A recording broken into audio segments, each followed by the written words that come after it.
कलौ केशव कीर्तनात् यद फलम नास्ति तपसा, ना तो वो फल कहाँ पर रहता है, तपस्या में होता है। यद फलम नास्ति तपसा न योगेन समाधिना, ना तो वह फल तपस्या करने से प्राप्त होता है, ना वो फल बड़े बड़े योगी बनने से, योग करने से प्राप्त होता है। योगिना मृदेन च तत्फलम लभते सम्यक, वह फल किससे प्राप्त हो सकता है?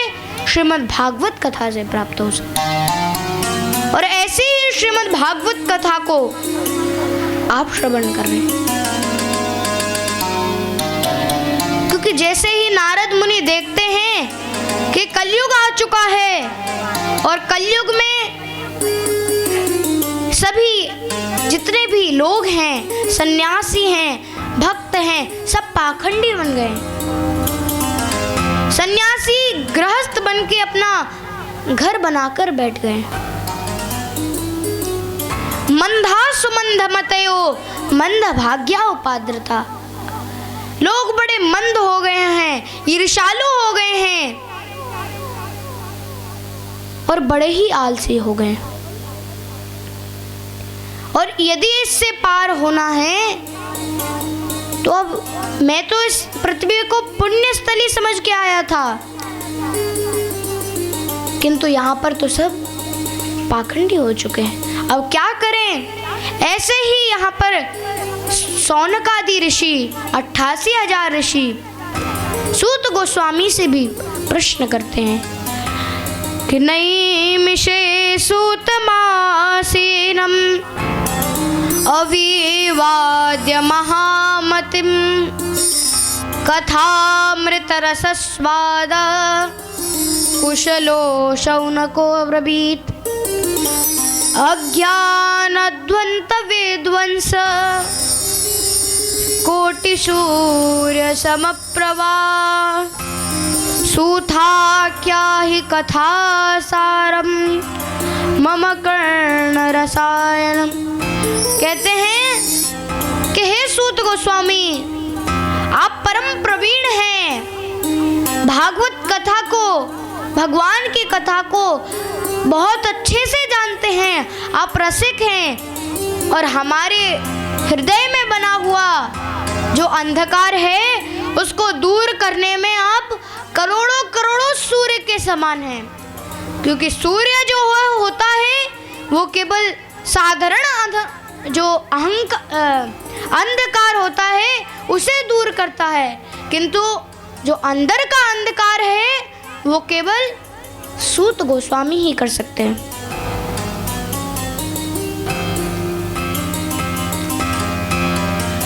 सूत गोस्वामी जो हैं वो बता रहे हैं कि यदि इस अंधकार को दूर करना है तो आपको क्या करना पड़ेगा? श्रीमद् भागवत कथा को श्रवण करना पड़ेगा। और शौनक आदि ऋषि ये भी पूछते हैं, खुद के बारे में ही नहीं पूछते हैं, हम सभी के कल्याण के बारे में भी पूछते हैं कि कृपा करके आप ऐसी कोई कथा सुनाइए जिससे ज्ञान और वैराग्य और भक्ति हमें प्राप्त हो। और उसके साथ साथ जो इतने इस संसार में लोग हैं जो इतने नाना प्रकार के कलेशों से पीड़ित हैं, इनकी दुख निवृत्ति किस प्रकार होगी? तब सूत गोस्वामी यहाँ पर श्री सुखदेव गोस्वामी की अपने गुरुदेव की कही गई कथा को बताते हैं कि मैं अब तुम्हें ऐसी ही कथा सुनाऊंगा क्योंकि मम कर्ण रसायनम, आप भागवत कथा के रसिक हैं। सूत गोस्वामी कह रहे हैं शौनक आदि ऋषियों से कि आप भागवत कथा के रसिक हैं, क्योंकि जो एक भक्त होता है, वैष्णव होता है, यदि उसने कथा सुनी भी होगी, कथा यदि उसने सुनी भी होगी तो भी बोलेगा अरे आप मुझे कथा सुनाइए। क्या वही वाली कथा है? वही कथा सुनाइए। इसका प्रमाण क्या है? तो आप याज्ञवल्क्य और भरद्वाज जी के संवाद को भी देखिए। याज्ञवल्क्य मुनि कहते हैं कि आप मुझे राम कथा सुनाइए, राम जी के चरित्र में सुनाइए। जानते हैं और ये भी बोल रहे हैं कि क्या ये वही राम है जो दशरथ जी के पुत्र हैं। बोलते हैं कि क्या ये वही राम है जिनकी पत्नी सीता है। क्या ये वही राम है जिनके भाई लक्ष्मण हैं। जानते सब हैं, किंतु जो भगवान की कथा है उसको श्रवण करने की लालसा जो है वो वैष्णवों में होती है। ऐसे ही जो सूत गोस्वामी हैं, यहाँ पर शौनक आदि ऋषियों की जो लालसा है कृष्ण कथा की, उस कथा को श्रवण कराने, कहते हैं कि काल रूपी तक्षक महासर्प से बचने के लिए श्री सुखदेव गोस्वामी ने ये परीक्षित महाराज को कथा श्रवण कराई। और जैसे ही कथा प्रारंभ ही कर रहे थे, केवल व्यासासन पर विराजमान हुए थे, इतने में तो क्या हुआ, सुधा कुंभम गृहीत्वै देवा अस्त्र समागमन। इतने में जो देवता हैं अमृत का कलश लेकर यहाँ पर प्रकट हो गए और बोलते हैं कि आप कृपा करके ये अमृत जो है हमसे ले लीजिए और परीक्षित महाराज को पिला दीजिए, जिससे वे तो अमर हो जाएंगे, फिर तक्षक सर्प काटेगा तो कोई प्रभाव नहीं पड़ेगा, और हमें ये भागवत कथा रूपी अमृत दे दीजिए। क्योंकि वो व्यापार करने के लिए आए थे, क्योंकि देवताओं के लिए भी ये भगवान की कथा अत्यंत दुर्लभ है। बड़े भाग मानुष तनु पावा, सुर दुर्लभ सब ग्रंथ गावा। सिया राम जय राम,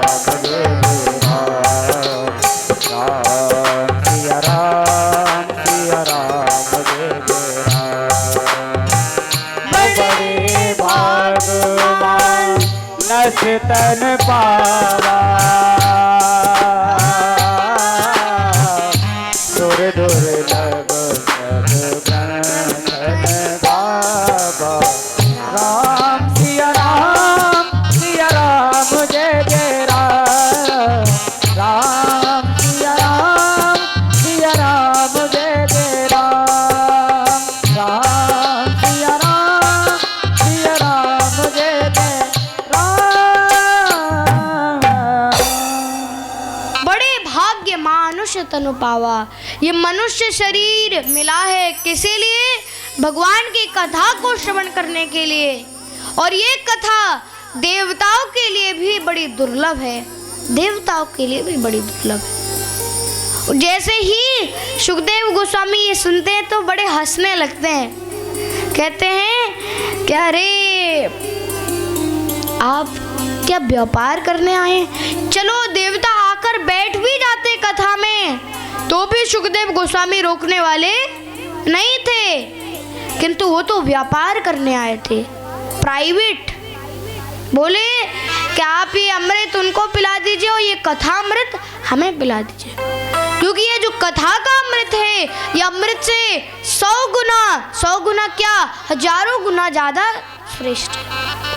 ये कथा कैसी है, निगम कल्पतरोर गलितम फलम, शुक मुखादमृत द्रव्य संयुतम, पिबत भागवतम रसमालयम, मुहुरहो रसिका भुवि भावुका।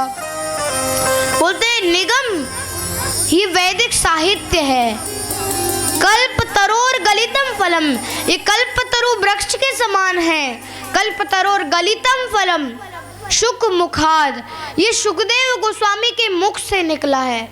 तो अमृत द्रव्य संयुतम, द्रव्य अर्थात और इसकी जो मूल्य है, इसका जो कीमत है ये और भी बढ़ गई है।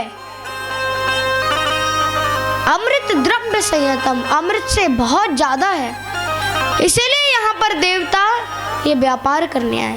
किंतु परीक्षित महाराज के सामने श्री सुखदेव गोस्वामी व्यासासन से कहते हैं कि क्वा सुधा क्व कथा लोके क्वा काच क्वा मणिर्महान ब्रह्मरातो विचार्येवं तदा देवांजहासः। बोलते हैं कि हे देवताओं, आप यहाँ पर व्यापारी बन के आए हो, और वो भी कैसा व्यापार करने आओ? चलो अच्छा व्यापार होता तो ले भी लेते। कैसा व्यापार है? क्वा सुधा क्वा कथा लोके। कहाँ पे ये अमृत और कहाँ पर हमारी कथा? ऐसे नहीं बोल रहे कि कहाँ आपका अमृत, कहाँ हमारी कथा, कहाँ राजा भोज, कहाँ गंगू तेली। कहावत है ना यहाँ पर। तो ऐसे ही कहते हैं कि कहाँ हमारी भागवतम, कहाँ हमारे भागवत का रस, रसामृत, और कहाँ आपका ये अमृत। ये तो ऐसी ही तुलना हो गई कि क्वा सुधा क्वा कथा लोके क्वा कांचर क्वा मणिर्मान। आपके पास मान लीजिए मणि है, और वो भी कौन सी मणि है? मान लीजिए पारस मणि है। अब पारस मणि आपके पास है, और ऐसी मणि जो कि लोहा को टच करके सोना बना देती है। अब कोई आपके पास कांच लाए और कहे आप मणि दे दो, तो क्या आप देंगे? नहीं देंगे। उसी प्रकार शुकदेव गोस्वामी इस कथामृत को बहुत श्रेष्ठ मान रहे हैं, और ये श्रेष्ठ है भी क्योंकि ये कथा सबको तार देती है, देवताओं को तक तार देती है।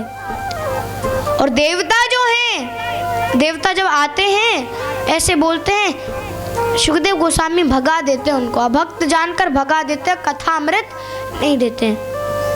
तब 7 दिन की कथा जब पूर्ण होती है, मतलब अभी तो मैं आपको बता रहा हूँ कि पूर्ण होती है, परीक्षित महाराज की मुक्ति हो जाती है, सारे देवता बड़े आश्चर्यचकित रह जाते हैं कि अरे ये कैसे हो गया। तब ब्रह्मलोक में ब्रह्मा जी सारे देवताओं को बुलाकर एक तराजू पर, एक पल्ले पर श्रीमद् भागवत को रखते हैं, और एक पल्ले पर जब तक यज्ञ आदि सब कुछ रख देते हैं, तपस्या जितनी भी सब कुछ रख देते हैं। तब भी श्रीमद् भागवतम का जो पल्ला है वो भारी पड़ता है। तब सारे देवता समझ जाते हैं कि ये भगवान का वांग्मय स्वरूप है, और यही जीवन का सार है। क्योंकि आज के समय में तो कहा गया है, एक बहुत सुंदर श्लोक आया है श्रीमद् भागवत की महिमा में कि श्लोक आर्धम श्लोक पादम वा नित्यं भगवतोद्भवम पठेत शृणुयाद्यस्तु गौ सहस्त्र फलम लभेत। कहते हैं कि श्लोक आर्धम, कोई आधा श्लोक पढ़ ले, पूरे की तो कह ही नहीं रहे, इसमें कह रहे हैं श्लोक आर्धम, श्लोक का आधा पढ़ ले। अब आज के समय में क्या बताएं भैया, आज के समय में संस्कृत तो किसी को पढ़नी आती है, किसको आती है? जो बड़ा ध्यान से बुद्धिमानी से सीखते हैं उनको संस्कृत पढ़नी आती है। अब मोस्टली लोगों को संस्कृत आती नहीं है, तो पठम पठम पठानी, संस्कृत कभी ना आनी तो भूल जानी, फिर मास्टर से डंडे खानी। तो संस्कृत के तो चक्कर में नहीं पढ़ना है, संस्कृत बड़ी टेढ़ी है। और कहते हैं श्लोक आर्धम, श्लोक को आधा पढ़ लें तो भी मुक्ति हो जाएगी। श्लोक आर्धम श्लोक पादम, इतना भी ना पढ़ पाए तो श्लोक के आधे का आधा पढ़ लें तो भी उसकी मुक्ति हो जाएगी। श्लोक आर्धम श्लोक पादम और श्लोकम नित्यम भवोद्भवम। बोलते हैं कि उस आधे श्लोक का आधा भी पढ़ ले, इतना भी ना पढ़ पाए। एक कथा भी आती है, श्रील प्रभुपाद जी एक कथा दे रहे थे, उसमें बोलते हैं कि एक श्लोक पढ़ ले बहुत अच्छी बात है, आधा श्लोक पढ़े तो भी अच्छी बात है, तो भी उसकी मुक्ति हो जाएगी। कोई आधा से आधा भी श्लोक पढ़ ले तो भी उसकी मुक्ति हो जाएगी। अब सोचिए, इससे भी कम होना चाहिए, होना चाहिए कि नहीं होना चाहिए? अरे इससे भी कम है महाराज, इससे भी कम कैसे है कि बोलते हैं कि उस श्लोक के आधे के आधे के आधे का आधा, मतलब यानी कि एक अक्षर भी कोई मात्र पढ़ ले तो भी उसकी मुक्ति हो जाती। इतना भी ना हो तो उसको लपेट के, उसको बंद करके बढ़िया से उसकी पूजा कर लें या उसको मात्र स्पर्श कर लें तो भी उसकी मुक्ति हो जाती है। अब ऐसा ना कीजिएगा कि आप घर जाके चले जाइएगा और भागवतम जो पढ़ते हैं, रामचरितमानस, राम कथा, उसको बंद करके उसकी पूजा स्टार्ट कर दें। नहीं, जितना समर्थ है उतना हमें करना है, और यदि नहीं कर पा रहे हैं तो स्पर्श भी काफी होता है। ये तो महिमा है एक। तो इस महिमा को यदि आपको जानना है तो ये कथा सुननी पड़ेगी।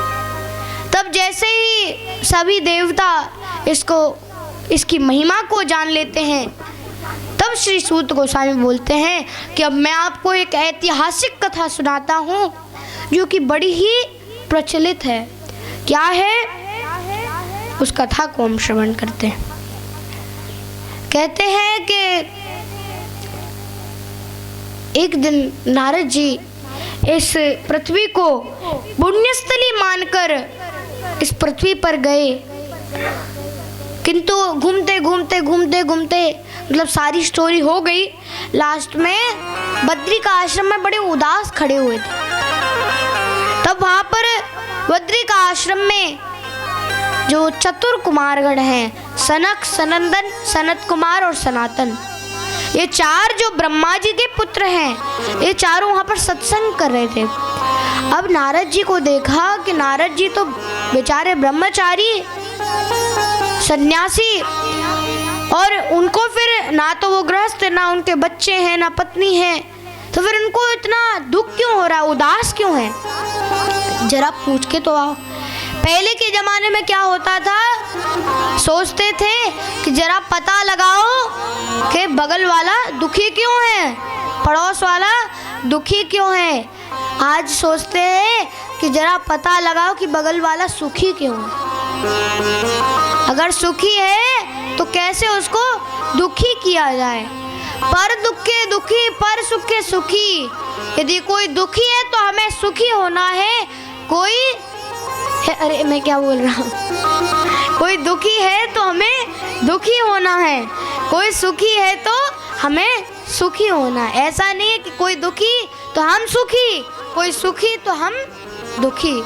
क्योंकि परहित सरिस धर्म नहीं भाई, पर पीड़ा सम नहीं अधमाई। राम सिया राम, सिया राम जय जय राम। राम सिया राम, सिया राम जय जय राम। परहित सरस धर्म नहीं भाई, पर पीड़ा सम नहीं अधमाई।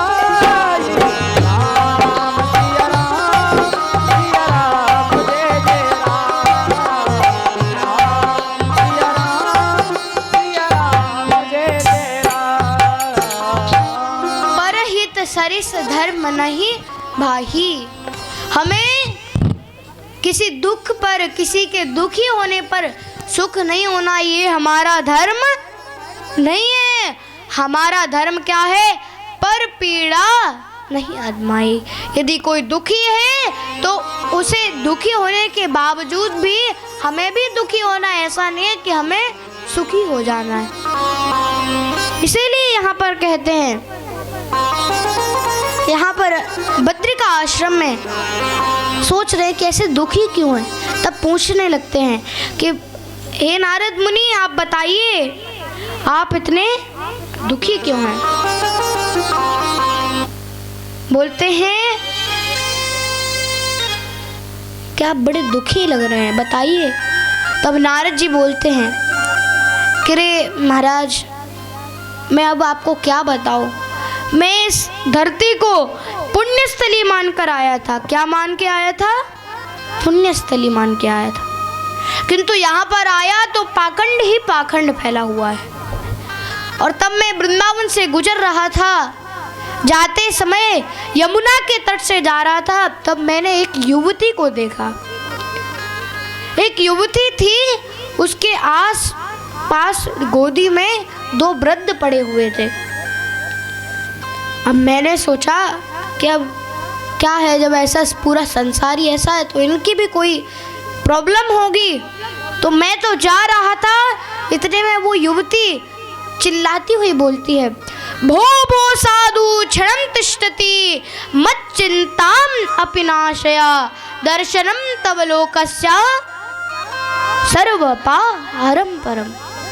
बोलते हैं कि भो भो साधु, हे साधु, हे साधु, क्षणं तिष्ठति, एक क्षण के लिए रुक जाइए।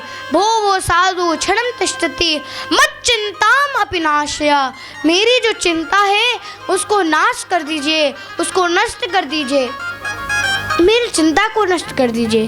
क्यों? क्योंकि अब नारद मुनि सोच रहे हैं मैं कैसे दूर करूं, तो पास जाते हैं, कहते हैं मैं कैसे दूर करूं, तो बोलते हैं अरे महाराज दर्शनम तब लोकस्य, आपके दर्शन मात्र से बड़े बड़े लोगों की मुक्ति हो जाती है। क्या प्रमाण है महाराज? बोलते हैं कि देखिए ध्रुव महाराज को देखिए, 5 वर्ष की आयु में 5 मिनट मिले थे, 5 मिनट भी मुश्किल से मिले। आपने बस टेस्ट किया था। किसको टेस्ट किया था? ध्रुव महाराज को टेस्ट किया था। कहीं ये ऐसे वैसे क्षत्रिय तो नहीं है कि, क्योंकि आज के समय में क्या होता है, घर में हुई खटपट तो चल बाबा के मठ पर, थोड़ी खटपट होती है और बाबा के मठ पर जाने की धमकी देने लगते हैं। तब तक स्टेशन तक पहुंच नहीं पाते, अपने पोते पप्पू की याद आ जाती है, वापस घर लौट आते हैं। बोलते हैं कि अरे महाराज वापस क्यों आए, आप तो जा रहे थे।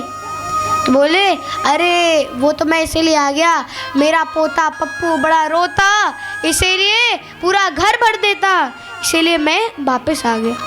बहाना ढूंढते हैं। तो आपने मात्र 2-3 मिनट वार्तालाप किया, एक मंत्र फूंक दिया और उसने 5 वर्ष की आयु में 5 महीने में भगवान को प्राप्त कर लिए। प्रहलाद महाराज को देखिए, क्या गर्भ में ही सिखा दिया था, उत्पन्न भी नहीं हुए थे, गर्भ में ही सिखा दिया था तो ही वो भगवान को प्राप्त कर लिए। और हम ऐसे आपके दर्शन मात्र से हम मुक्ति प्राप्त कर सकते हैं। अब पास में जाते हैं, बोलते हैं कि काशी त्वाम कविमोचे मां नार्या का पद्मलोचना वद देवी सविस्तारम स्वस्य दुःखस्य कारणम। बोलते हैं कि आपके वद देवी सविस्तारम, बड़े विस्तार से आपके स्वस्य, आपके दुःखस्य कारणम, आपके दुख का कारण बताइए। क्योंकि आज के समय में एक और बात बताता हूँ, क्या एक बच्चा था, पहुँचा, पिताजी ने पूछा कि आज रिजल्ट था, कैसा गया रिजल्ट? बोलते हैं पिताजी डॉक्टर का लड़का फेल हो गया। बोलते अरे ठीक है वो फेल हो गया, तुम्हारा रिजल्ट कैसा गया? बोला अरे वो पड़ोस वाले IAS जी नहीं है, उनका भी लड़का फेल हो गया। तो बोलते हैं अच्छा और तुम्हारा रिजल्ट कैसा है? फिर बोलता है कि अरे सुनिए वो अपने वहाँ पे पुजारी जी नहीं रहते हैं, उनका भी बच्चा फेल हो गया। तो बोलते हैं अरे भाई दूसरों का नहीं पूछ रहा, तुम्हारा पूछ रहा हूँ। तो बोलते हैं जब सारे फेल हो गए तो मैं क्या ऐसा मान तो जो मैं पास हो जाऊंगा? तो दूसरों का बताते हैं। तो यहाँ पर नारद जी बोलते हैं स्वस्य दुःखस्य कारणम, अपने दुख का कारण मुझे सविस्तार बताओ, विस्तार से बताओ। तब बोलती हैं भक्ति माता कि मैं भक्ति माता हूँ, अहम भक्ति रति ख्याता ए मऊ में तनयो ततो। और पूछते हैं कि तुम कौन हो, ये दोनों वृद्ध कौन हैं और जो तुम्हारी सेवा कर रही हैं ये कौन है? तब भक्ति माता बताते हैं कि मेरा नाम भक्ति है और ये मेरे पुत्र ज्ञान और वैराग्य हैं। और ये सारी स्त्रियां गंगा, यमुना, कावेरी, सरस्वती, गोदावरी आदि नदियां हैं। अब कृपा करके मुझे एक दुख है, उसका उत्तर बताइए कि मैं क्या करूं। तो उससे नारद जी बोलते हैं क्या है? बोलते हैं उत्पन्ने द्रविणे साहम वृद्धिम कर्नाटके गता क्वचित क्वचित महाराष्ट्रे गुजरे जीर्णताम गता। बोलते हैं कि उत्पन्ना द्रविणे साहम, मैं द्रविड़ में उत्पन्न हुई। कहाँ पर उत्पन्न हुई? द्रविड़ में उत्पन्न हुई। भक्ति माता द्रविड़ देश में उत्पन्न हुई, यानी कि दक्षिण भारत साइड। और आपने आज भी देखा होगा कि दक्षिण भारत में आज तक कोई मंदिर नहीं टूटा, आज तक कोई ऐसे अशुभ नहीं हुआ है, क्योंकि वहाँ पर भक्ति देवी का जन्म ही हुआ है। और कहते हैं उत्पन्ने द्रविणे साम वृद्धिम कर्नाटके गता। जब मैं द्रविड़ में उत्पन्न हुई तो द्रविड़ में मेरे को सबने माना। किसने माना? सबने माना। फिर मैं धीरे धीरे कर्नाटक में आई, कर्नाटक में भी मुझे सबने माना। पर जैसे ही मैं महाराष्ट्र में आई, कुछ महाराष्ट्र कुछ लोगों ने ही मारा। और जैसे ही माना मुझे कुछ लोगों ने, तो मेरी तो टांगे ही टूट गई। मानो गुजरात में जब मैं पहुंची ना, गुजरे जीर्णताम गता, गुजरात में जब तक पहुंची ना, तब तक तो मैं वृद्ध हो गई और मेरे ऐसा लगा मेरे हाथ पैर ही तोड़ दिए, कोई भक्ति ही नहीं कर रहा है। बोलते अच्छा। और फिर मेरे साथ साथ मेरे जो पुत्र हैं ज्ञान और वैराग्य, ये भी वृद्ध हो गए। किंतु जैसे ही मैं वृंदावन में आई, वृंदावनम पुनः प्राप्य नवीनैव स्वरूपणी, जैसे ही मैं वृंदावन में पुनः आई तो वृंदावन में भक्ति तो है पर ज्ञान और वैराग्य नहीं है। वृंदावन में आई तो मैं तो युवन हो गई, पर जो मेरे पुत्र हैं ये वृद्ध के वृद्ध ही रह गए। अब कृपा करके मुझे बताइए कि मैं अब क्या करूं। ऐसा कहीं देखा है कि पुत्र वृद्ध हो और माता जवान हो?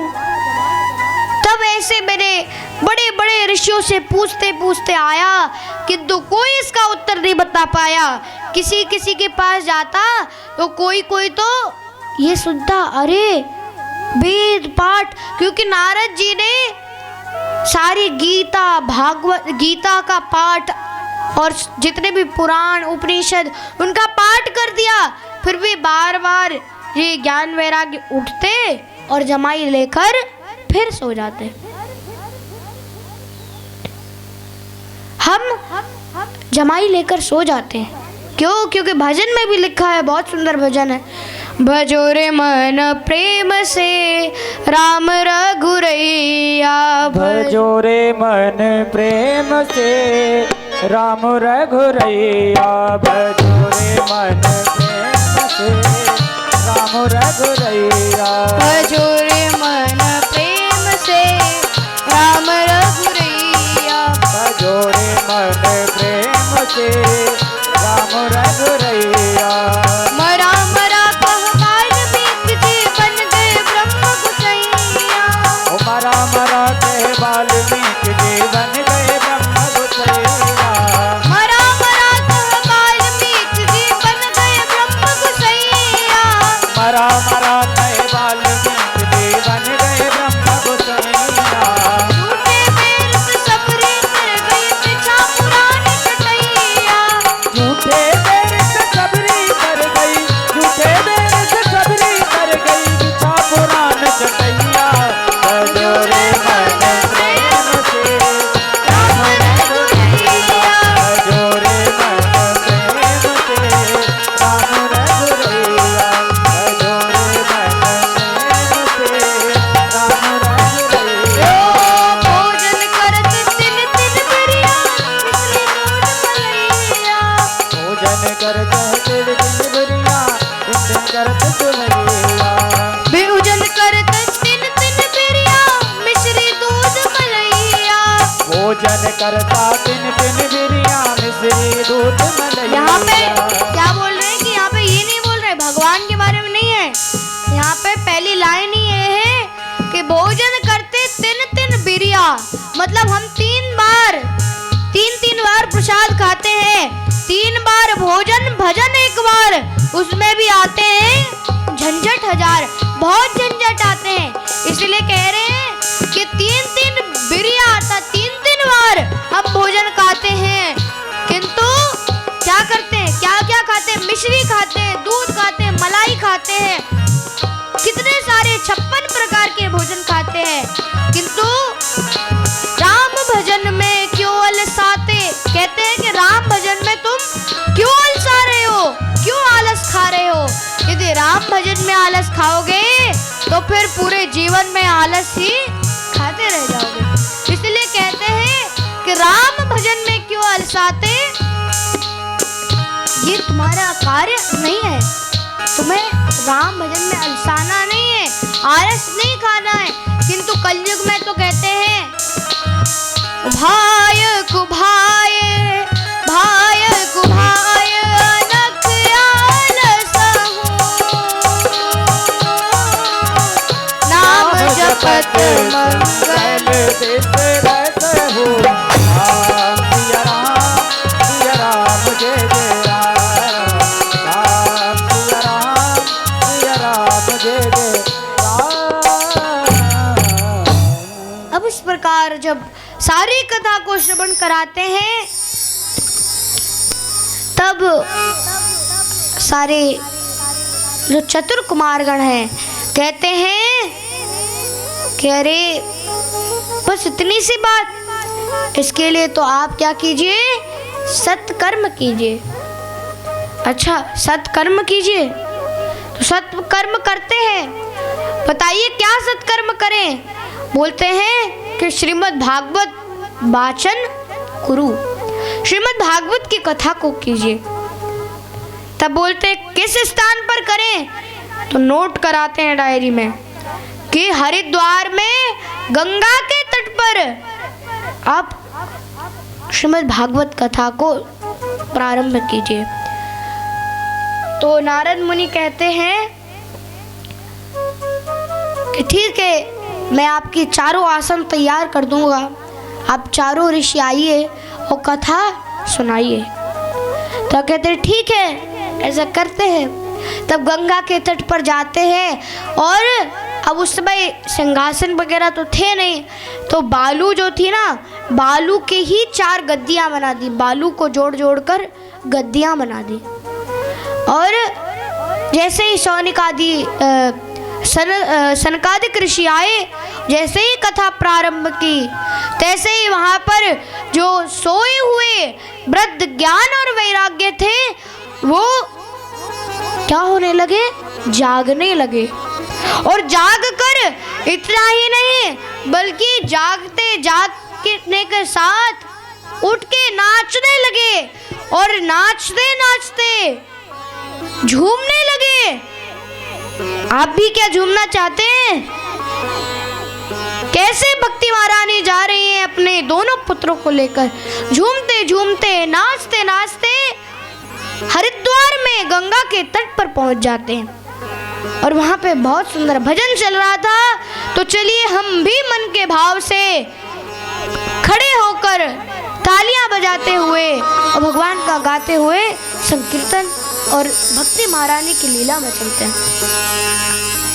जय जय राधा रमन हरि बोल, जय जय राधा रमन हरि बोल, जय जय राधा रमन हरि बोल, जय जय राधा रमन हरि बोल।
बोलिए श्री भागवत महापुराण की, श्री व्यास जी महाराज की जय। जय जय श्री राधे। और जैसे ही प्रथम दिन प्रारंभ होता है झूमने लगते हैं।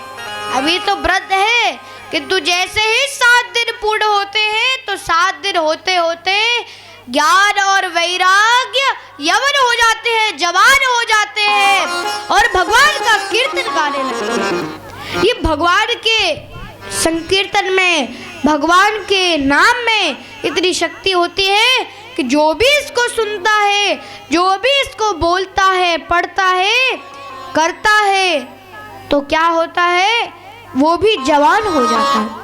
कैसे जवान हो जाता है? दिखता भले ही वृद्ध है पर जवान हो जाता है। क्योंकि इसका उदाहरण है, प्रमाण है श्रीला प्रभुपाद।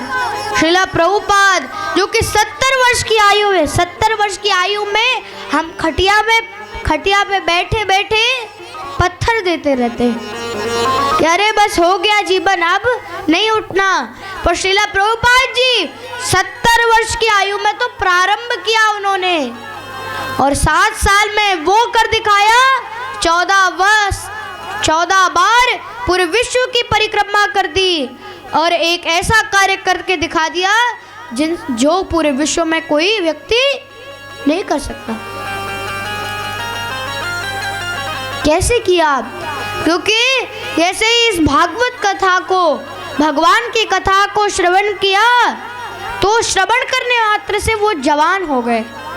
भले ही बाहर से वृद्ध दिख रहे थे, 2 बार हार्ट अटैक आया। क्या आया? 2 बार हार्ट अटैक आया, फिर भी उनको कुछ नहीं हुआ, फिर भी कुछ छोड़ा नहीं। जानते थे कि मैं सब कुछ नहीं कर सकता, पर ये जानते थे कि मैं कुछ कर सकता हूँ और कुछ करके मैं सब कुछ भी कर सकता हूँ। और 70 वर्ष की आयु में प्रारंभ किया और 77 वर्ष की आयु में उन्होंने अपना शरीर छोड़ दिया।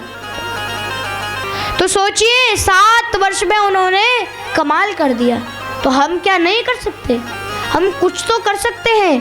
तो उसी प्रकार यहाँ पर यदि हम श्रीमद् भागवत की कथा को श्रवण करते हैं, श्रवण मात्र करने से हम जवान हो जाते हैं।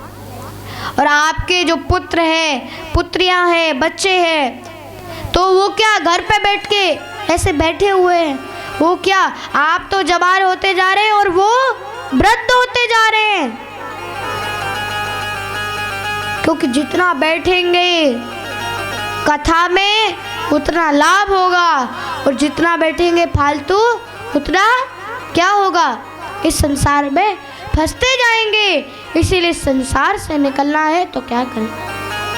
अब दोबारा एक प्रश्न छेड़ देते हैं कि ये तो केवल जवान हुए। अभी भी शौनक ऋषि कहते हैं कि ये तो केवल अभी जवान हुए हैं। ये बताइए कोई इससे कौन कौन ऐसा व्यक्ति है जो जवान के अलावा भी कुछ भगवान की प्राप्ति या फिर जैसे उनके दुख की निवृत्ति हो जाती है? ऐसा कौन कौन व्यक्ति होता है जो श्रीमद् भागवत की कथा को श्रवण करने से पार हो जाता है? क्योंकि यहाँ पर बोलते हैं कि कथा तो सब सुनते हैं, अब ऐसी कोई कथा सुनाइए जिसे प्रमाण स्वरूप प्राप्त हो कि हाँ ये कथा में कोई दम है। तब बोलते हैं कौन सी कथा सुनाएं? इससे तरने वाली कथा सुनाइए। पूछते हैं के विशुद्ध्यन्ति वदन्तु मह्यं सप्ताह यज्ञेन कथामयेन कृपालु विर्लोकहितं विचार्य प्रकाशिता कोऽपि नवीन मार्ग। बोलते के विशुद्ध्यन्ति वदन्तु मह्यं, कौन कौन श्रीमद् भागवत की कथा से शुद्ध हुआ, विशुद्ध हुआ, कृपा करके मुझे बताइए। तब बोलते हैं कौन कौन शुद्ध होता है? आप कोई अनुष्ठान करेंगे, कोई यज्ञ करेंगे तो उससे कराने वाला और करने वाला शुद्ध होता है, किंतु इस श्रीमद् भागवतम से लाखों करोड़ों लोगों का उद्धार हो जाता है।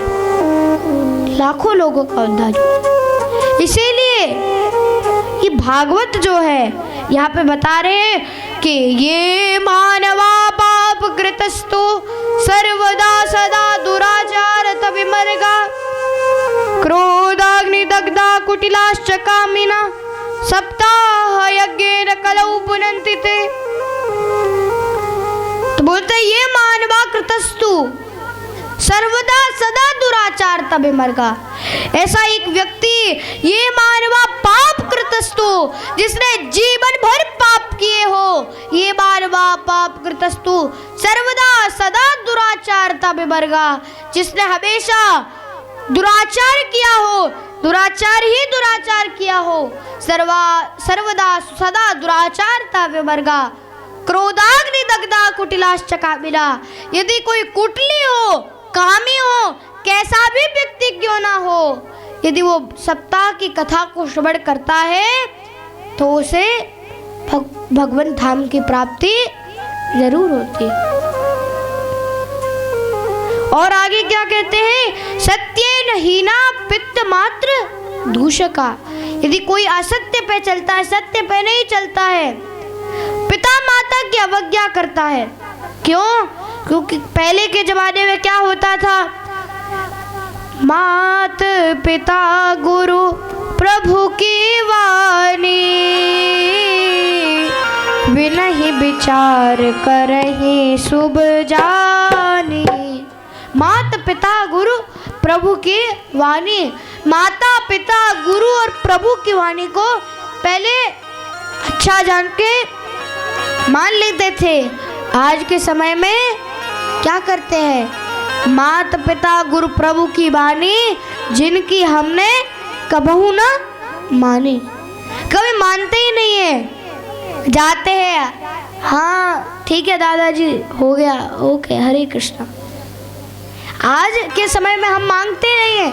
और आज तो इतने चालू हो गए हैं आज के समय में कि माँ बोलती है कि बेटा थोड़ा जल पिला दो। बेटा बोलता है हाँ माँ, तो दही बड़ा बुक कर दे।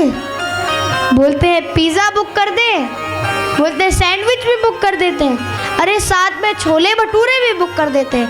माँ कहती अरे इतने नाम मत ले, मुंह में पानी आ रहा है। तो बच्चा कहता है इसी को पी लो, आ गया ना पानी। तो ऐसे नहीं बनना है, हमें बात माननी है, क्योंकि यदि बात नहीं मानेंगे तो काम नहीं चलेगा। क्योंकि अभिवादनशीलस्य नित्यं वृद्धोपसेविना चत्वारि तस्य वर्धन्ते आयुर्वेद्या यशोबलम्।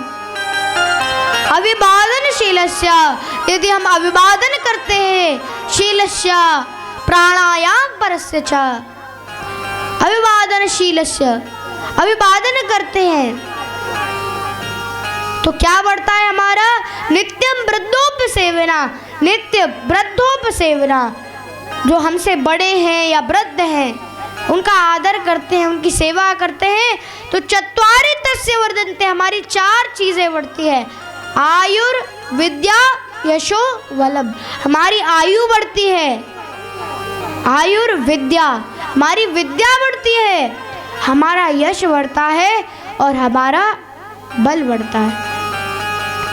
और जो साधुओं और संतों की और वैष्णवों की सेवा नहीं करते, उनको सताते हैं, तो 3 सताए संत जन जिनको मिट गौ वंश, घर का ताला लग गया रावण कौरव कंस।